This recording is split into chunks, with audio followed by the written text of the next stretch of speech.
नमस्कार, मेरा नाम डॉक्टर निधि काबरा है और मैं स्त्री रोग विशेषज्ञ एवं संतानता रोग विशेषज्ञ के रूप में कार्यरत हूँ। आज हम जानेंगे कि एंडोमेट्रियोसिस क्या होता है। महिलाओं की जो बच्चेदानी होती है उसकी जो सबसे अंदर की परत होती है उसे कहा जाता है एंडोमेट्रियम। अगर ये एंडोमेट्रियम अपनी नॉर्मल पोजीशन के अलावा किसी और पोजीशन पर यानी बच्चेदानी की बाहरी सरफेस, पेशाब की थैली, रेक्टम, ट्यूब्स, ओवरीज, यहाँ तक कि इंटेस्टाइन, लंग्स और स्किन पर भी देखने को मिल सकती है। यानी जब एंडोमेट्रियम अपनी नॉर्मल पोजीशन के अलावा एक्टोपिक पोजीशन पर मिलती है तो उस बीमारी को हम एंडोमेट्रियोसिस कहते हैं। जैसा कि हम सभी जानते हैं कि ये जो एंडोमेट्रियम है इसमें पीरियड्स के दौरान ब्लीडिंग होती है और वो शेड होकर मेंस्ट्रुअल ब्लड की फॉर्म में बाहर निकलती है। ये जो एक्टोपिक एंडोमेट्रियम है इसमें भी पीरियड्स के दौरान ब्लीडिंग होती है। चूंकि ब्लड को बाहर निकलने के लिए जगह नहीं होती, ये ब्लड धीरे धीरे अंदर इकट्ठा होता जाता है और अंडे की थैलियों में ये खून से भरी हुई गठानों के रूप में दिखाई देता है, जिसको कि हम चॉकलेट सिस्ट कहते हैं। इस बीमारी में महिलाएं मुख्यतः 5 लक्षणों से प्रेजेंट करती हैं, जिसमें सबसे कॉमन लक्षण है पीरियड के दौरान अत्यधिक पेन होना। कई बार ये पेन पीरियड के आगे भी बना रहता है। इसके अलावा पीरियड के दौरान पेशाब करते वक्त या मोशन करते वक्त बहुत ज़्यादा दर्द होता है। संभोग करते वक्त पेट के निचले हिस्से में बहुत ज़्यादा दर्द होना, इवन पीरियड्स के दौरान बहुत ज़्यादा ब्लीडिंग होना भी एक एंडोमेट्रियोसिस का लक्षण है। पर कई केसेस में एंडोमेट्रियोसिस साइलेंटली प्रेजेंट होती है और मरीजों को संतानहीनता के अलावा और कोई सिम्टम्स नहीं होते। और जब दंपति संतानहीनता के साथ हमें प्रेजेंट करते हैं और हम उन्हें इवेल्युएट करते हैं तो पता चलता है कि एंडोमेट्रियोसिस है। ऐसे केसेस में उन्हें उपचार के लिए दूरबीन के ऑपरेशन की सलाह दी जाती है। दूरबीन के ऑपरेशन में पेट में एक छोटा सा चीरा लगाकर दूरबीन अंदर डालकर बच्चादानी, ट्यूब्स, ओवरीज का कंप्लीटली इवैल्यूएशन करते हैं। साथ में जहां कहीं भी एंडोमेट्रियोसिस के डिपॉजिट्स होते हैं उन सभी को जो है कॉटरी करके क्यूरेट करते हैं।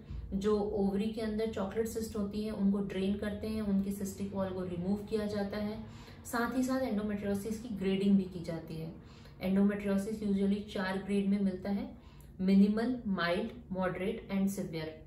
अगर मिनिमल या माइल्ड ग्रेड की एंडोमेट्रियोसिस है तो इसका लगभग क्योर जो है दूरबीन के ऑपरेशन से पॉसिबल हो जाता है और महिलाओं को उसके बाद नेचुरल कंसेप्शन यानी प्लान्ड रिलेशन की सलाह दे दी जाती है।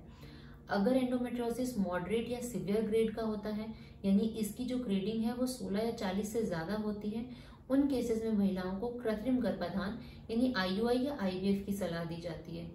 ये जानना बहुत जरूरी है कि एंडोमेट्रियोसिस का जो प्रभाव होता है वो अंडों की संख्या और गुणवत्ता दोनों पर होता है, जिसके कारण एंडोमेट्रियोसिस से जो ग्रसित मरीज होते हैं उनका कंसेप्शन रेट और फर्टिलिटी रेट नॉर्मल पेशेंट से कंपैरिजन में कम होता है।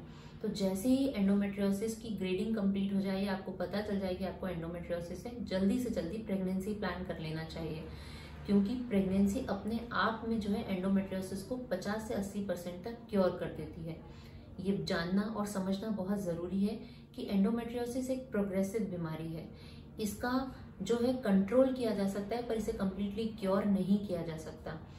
इसलिए इसका पता लगने के बाद जल्दी से जल्दी प्रेगनेंसी की सलाह मरीज को दी जाती है।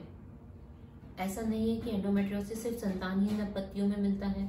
आजकल काफ़ी यंग गर्ल्स को भी एंडोमेट्रियोसिस से ग्रसित पाया गया है। पहले हमारे पास कोई ऐसी दवाई नहीं थी जो कि इसके प्रोग्रेशन को रोक सके, पर अब जो है डायनोजेस्ट, कैबरगोलिन नामक दवाइयां हैं। अगर उनको दिया जाए या उनका सेवन करने से एंडोमेट्रियोसिस को कंट्रोल काफ़ी हद तक किया जा सकता है।